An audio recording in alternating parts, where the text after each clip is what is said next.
ବ୍ରହ୍ମପୁର ସହରରୁ ମାତ୍ର 12 କିଲୋମିଟର ଦୂରରେ ଏବଂ ଗୋପାଳପୁର ସି ବିଚ୍ ଠାରୁ ମାତ୍ର 5 କିଲୋମିଟର ଦୂରରେ ଅବସ୍ଥିତ ବ୍ରହ୍ମପୁର ବିଶ୍ୱବିଦ୍ୟାଳୟ।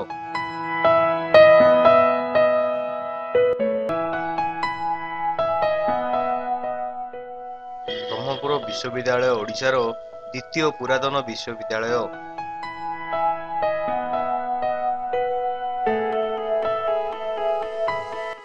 1967 ମସିହା ଜାନୁଆରୀ 2 ତାରିଖରେ ତତ୍କାଳୀନ ରାଜ୍ୟପାଳ ଡକ୍ଟର ଏ.କେ. ଘୋଷାଲା ଏହାକୁ ଆରମ୍ଭ କରିବା ସହ ସେ ପ୍ରଥମ କୁଳପତି ଭାବେ ଦାୟିତ୍ୱ ନେଇଥିଲେ।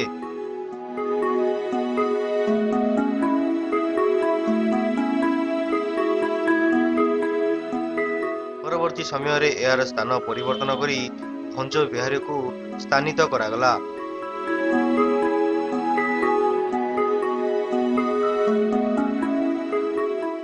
କବି ସମ୍ରାଟ ଉପେନ୍ଦ୍ର ଭଞ୍ଜଙ୍କ ନାମରେ ଏହି ସ୍ଥାନକୁ ନାମିତ କରାଗଲା।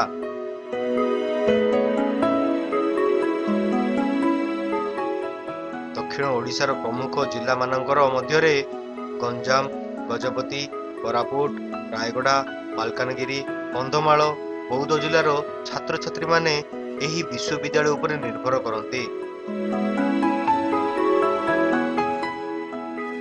100ରୁ ଉର୍ଦ୍ଧ୍ୱ କଲେଜକୁ ଅନୁମୋଦନ ଦେଇଛି ବିଶ୍ୱବିଦ୍ୟାଳୟ।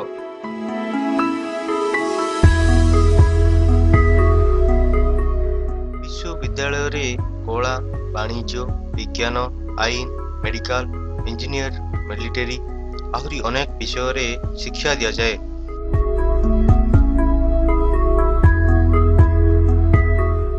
ଭଞ୍ଜ ବିହାରରେ 20ଟି ସ୍ନାତକୋତ୍ତର ବିଭାଗ ଓ ଏମ୍ଫିଲ୍, PhD ପ୍ରମୁଖ ବିଷୟ ଉପରେ ଶିକ୍ଷା ଦିଆଯାଏ। ପ୍ରତିବର୍ଷ ଅନେକ ଗୁଡ଼ିଏ ଆଲୋଚନା ଚକ୍ର UGC ଦ୍ୱାରା ଆୟୋଜିତ କରାଯାଇଥାଏ, ଯାହାକି ବିଶ୍ୱବିଦ୍ୟାଳୟର ଛାତ୍ରଛାତ୍ରୀ ଏବଂ ଶିକ୍ଷକମାନଙ୍କ ମଧ୍ୟରେ ଶିକ୍ଷାର ଲାଭ ହୋଇଥାଏ।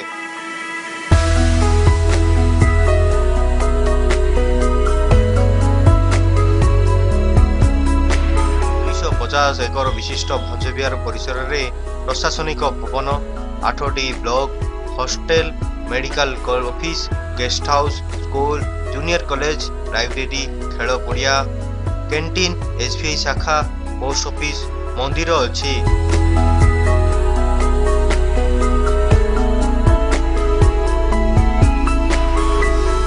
ବ୍ରହ୍ମପୁର ବିଶ୍ୱବିଦ୍ୟାଳୟ ତାର ବିଗତ ଦିନମାନଙ୍କରେ ଦକ୍ଷିଣ ଓଡ଼ିଶାର ଛାତ୍ରଛାତ୍ରୀମାନଙ୍କ ମନ ଜିଣିପାରିଛି।